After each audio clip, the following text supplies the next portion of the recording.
حضرت فضیل بن ایاز بہت بڑے بزرگ گزرے. جوانی کا زمانہ تھا تو ایک خاتون سے آشنائی ہو گئی، محبت کا ربط قائم ہو گیا. تو ظاہرہ جوانی مستانی ہوتی ہے اور جنون کا ایک شعبہ کہا گیا ہے جوانی کو، اور پھر دل میں اس طرح کے رجحان پیدا ہو جائیں تو پھر وہ جنون کئی گنا بڑھ جاتا ہے. تو اس کے ساتھ وقت طے کیا اور اس کے ملنے کے لیے بے تابی کے ساتھ ان گھڑیوں کا، ان لمحوں کا انتظار کرنے لگے. خیر جب وہ وقت آیا تو اس کے گھر کی طرف چلے اور اس کے گھر کی دیوار پھلانگنے لگے تھے کہ ساتھ والے مکان سے کسی قاری قرآن کی تلاوت کی آواز کانوں میں پڑی. اور وہ پڑھ کیا رہا تھا، الم یان للذین آمنوا ان تخشع قلوبهم لذکر اللہ وما نزل من الحق. کیا اہل ایمان پہ وہ وقت نہیں آیا کہ ان کے دل اللہ کے ذکر اور اللہ کی یاد، اس کی محبت میں تڑپ اٹھیں اور وہ خوف خدا میں مبتلا ہو، اور جو نازل ہوا قرآن، اس قرآن کی محبت میں اس کے دل میں خشیت پیدا ہو. بس یہ کانوں میں پڑنے کی دیر تھی کہ دوبارہ گلی میں چھلانگ لگائی اور کہا میرے اوپر وہ وقت آ گیا ہے، اور جنگلوں کو روتے ہوئے نکلے. اور حضرت فضیل بن ایاز پھر ولیوں کے امام قرار پائے. اس آیت نے ان کی زندگی بدل دی. کسی کی 30 سال، کسی کی 40 برس، کسی کی 50 سال، کسی کی 60 سال زندگی یہاں موجود لوگوں میں سے کسی کی اس سے بھی زیادہ اور کسی کی کم.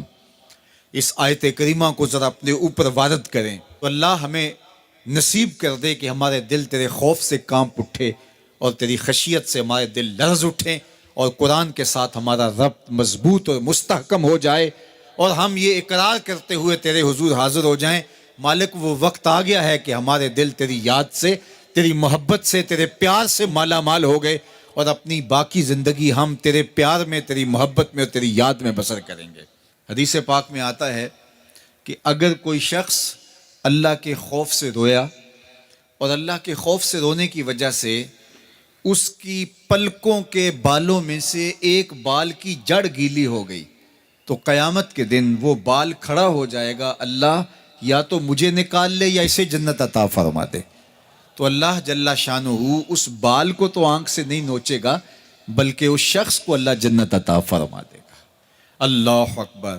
گناہ گار کی آنکھ کا پانی اللہ کے غصے کی آگ کو ٹھنڈا کر دیتا ہے.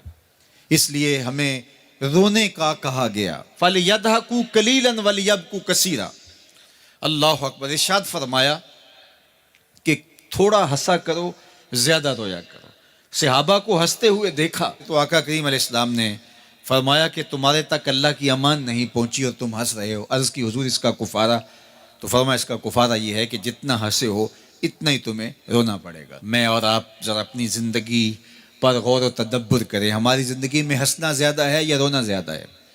سویر سے لے کر شام تک کہے زیادہ ہیں، ٹھٹھے زیادہ ہیں، مذاق زیادہ ہیں، لطیفے زیادہ ہیں، یا عبرتیں زیادہ ہیں؟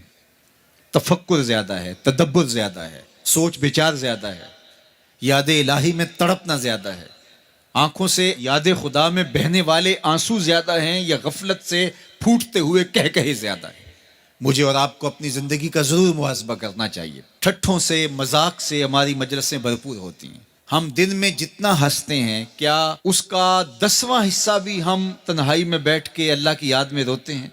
اگر ایسا ہے تو مبارک ہو، اور اگر ایسا نہیں ہے تو اللہ سے آنسو مانگو، اللہ سے درد مانگو، اس کی یاد میں رونا مانگو، اس کے ذکر میں تڑپنا مانگو، اس کی محبت میں بے تابیاں مانگو، آنسو مانگو، سسکیاں مانگو.